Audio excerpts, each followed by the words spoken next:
Kevin and I met on the set of Hercules, and I was late because the volcano spewed too much ash, and so they wouldn't let our plane land. So I was a day late, and the director said, hey, I really think we should do a read-through, and since you missed the whole read-through with everybody, we'll just do a read-through with you and Kevin. And so I met Kevin privately in the director's apartment. It was pretty cool. Like, I could tell there was something special about him. And then the first day on set was the goodbye scene with the kissing. We were on set and we were like saying our lines, and you just sort of say, and then we kiss, right? Then we kiss, and then we go back to our lines. And he was losing his lines, losing his place in the scene and forgetting things. And part of me was like, this is terribly unprofessional. But for him, it was really hard because he's very professional and he never forgets his lines. And I remember turning to Michael, who played Aeolus, his sidekick, and saying, Michael, help me out here. And Michael goes, I'm not touching this. Don't bother. So there was something going on, and I couldn't figure it out because I thought somehow maybe they were making fun of me. Like, I really wasn't quite sure what was happening. And then we went to sit offset. They had to redo some lighting, and so we just went and sat down, and we'd been teasing each other a bit. It was fun. I said, hey, does anybody have a breath mint? And all the makeup artists, all three of them were like, whipping out their breath mints. And I said, oh, not for me, for him. I was just teasing him. So he took the breath mint. He said, oh, yeah, okay, give me one of those. And I said, you know what, I'll have one too, just to be fair. And then he leaned over and he goes, hey, we should see if these things work. And I was like, I was not going to be, intimidated by him. And I said, maybe we should. And so he came over to my chair. And he leaned in and he paused and looked me straight in the eye, and then he kissed me.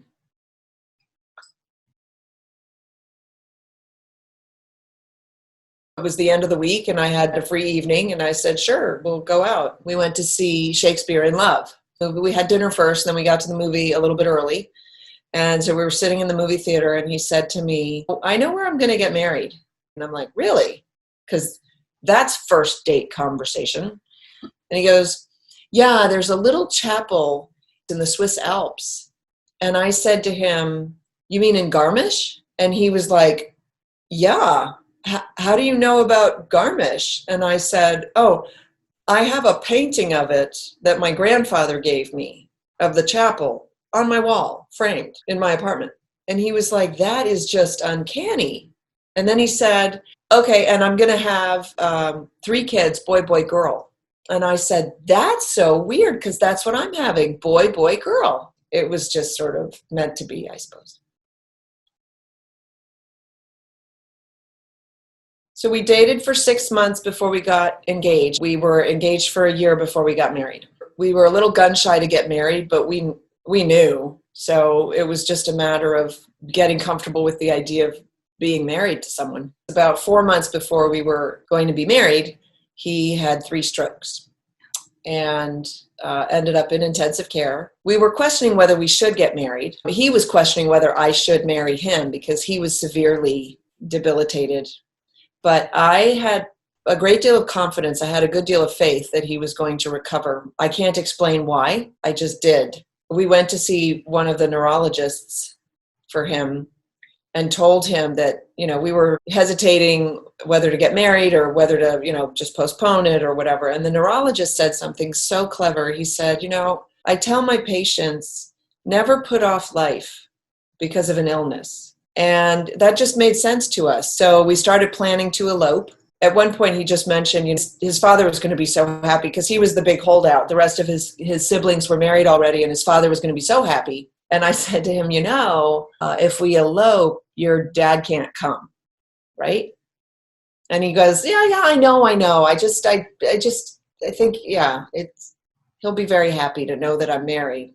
And I said, just for kicks and giggles, let's see how many people we would invite if it were the bare minimum, because he really was very ill and we couldn't do a big thing. We each came up with 5 good friends, and we invited immediate family only and no significant others unless they were married. The entire guest list was 28 people, and everybody came. We got married in Pacific Palisades because we were in LA at the time. soon after Christmas. And we picked a Monday. I found a little chapel that looked like it was from the Swiss Alps. And we got married right in front of a great big stone fireplace with the fire going. And the chapel, they said it held 50 people. It was really tiny. And we kind of filled it. And it was just great. He had 3 years of torture, basically. He is the strongest man in the world. That's not just the TV show. And of course, he was battling the strokes while he was pretending that everything was fine. They were a big secret. We didn't tell anybody. We downplayed it in the press when it first happened. Hercules was the #1 show in the world. We considered not going back. The studio was pressuring him to agree to come back because it's not Hercules without your main character. We wrestled with that. And, well, I came to the conclusion that he needed to work, even if it was tiny snippets, just to convince himself that he could. So when he went back to work, he worked an hour a day. Man, it was a struggle. Even that hour just laid him out flat because his brain was so damaged from the strokes that it was busy just trying to compute light. He had trouble riding in a car because of the things going past. It was too confusing for his poor brain. That whole story is in a book that he wrote called True Strength, which really details overcoming adversity and really the struggles. I was there with him being an annoying, pesky cheerleader every step of the way. Don't be down. You're better today than you were yesterday. All that good stuff that you need to keep an optimistic attitude and high aim to keep yourself going.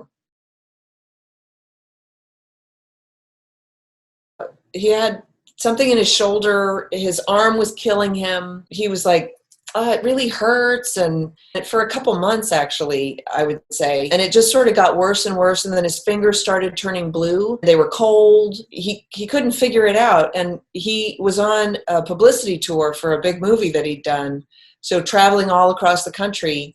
And because it kept getting worse, he was telling people, yeah, my arm is just really bad. The studio sent a doctor to almost every hotel that we landed in. There was one doctor who actually kind of nailed it, but he wasn't very clear with us. And also his name was Dr. Dye, which is really unfortunate.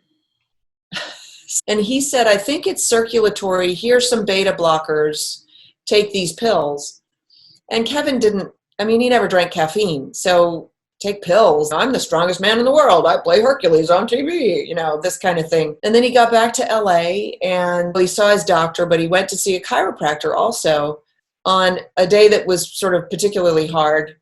He'd been to the gym. The pain was searing, just way too much for him. And so he couldn't lift, which was his big outlet was going to the gym. And, when it really started to interfere with that, and he's an athlete, so he just powered through the pain. So he went to see this chiropractor. He'd been seeing him for 8 years, infrequently, but still for 8 years, he'd gone to this guy, never cracked his neck because the guy knew he didn't like his neck cracked. And he's lying on the table and the guy's like holding his head in his hands and, massaging his neck a little bit and saying, oh, you're really tense. And Kevin hears a voice that says, don't let him crack your neck. And he's like, did you say something? And the guy's like, no, but you're really tense. And he hears the voice again and it says, do not let him crack your neck. It's a little more emphatic. So he starts arguing with the voice and the guy cracks his neck. And he had his first stroke. He felt awful. He was like, what did you just do? What was that? I don't like my neck cracked. And the guy's like, well, I really felt like you needed it. And within about 15 minutes, he left the office. He got in the car, and on the car ride, he was coming back to my apartment. On the car ride, he had a stroke. He didn't know that he'd had a stroke. He called me from the car. He said, something weird just happened. It's like I had an electrical storm in my brain. And I feel like I'm in an aquarium and I can't hear right. Like it's blurry. I don't know what just happened. I said, well, pull over. I'll come get you. Luckily, he was in traffic, so it wasn't like he was driving fast. And he goes, no, I think I can drive. And of course, we had no idea what had happened. So he drove. He didn't drive very far. He got to my place, but he had a few more strokes before we realized what was going on. He stroked out in front of me. He started slurring his words. So we don't know exactly. He might have had a stroke or two overnight. And then the following morning, he went to see the doctor. He walked there because he didn't feel comfortable driving, which if you've ever lived in LA, you know that that's absurd.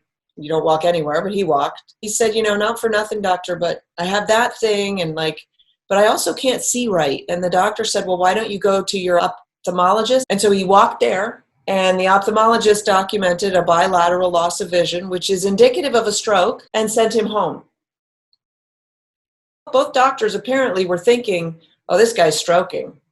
And they both sort of patted him on the tushy and sent him on his way, which I don't know about that. He came to my place. I made him a sandwich, and he's telling me sort of what happened. And then he started slurring his words, and he said to me, can you hear that? I can't talk right. And I was just like, I'm taking you to the hospital. And he had the presence of mind to say, well, call my doctor at least. He slurred it, but I could understand him. And his doctor, I think, had admitting privileges or something at the hospital because it's all very close. Obviously, he walked everywhere. And so I brought him into the hospital. I think we figured out that would have been his final stroke. They didn't believe that he'd stroked. It took them a day and a half to finally figure out what was going on. And then they put him in intensive care. And so full disclosure, the strokes were caused by the neck twist. And the neck twist resulted in strokes because he had an aneurysm in his shoulder that was spewing clots down his arm. But with the neck twist, it forced a couple of clots up into the brain because it was close enough to the artery there. Well, recovering from strokes, it's hit or miss. It can be devastating. He's lucky that he wasn't completely paralyzed on one side. He's very, very lucky. And on the other side, it was devastating in other ways from which he recovered after a long battle and a lot of hard work. At the time, there was just a bunch of doctors and all kinds of medical professionals. There were so many of the doctors who didn't believe that the strokes were caused by the neck twist. It's called retrograde flow. It means that blood flows upstream or goes backwards briefly. And at the time, that had never been documented, and it didn't exist. And it couldn't exist because your blood pressure keeps your blood flowing in one direction.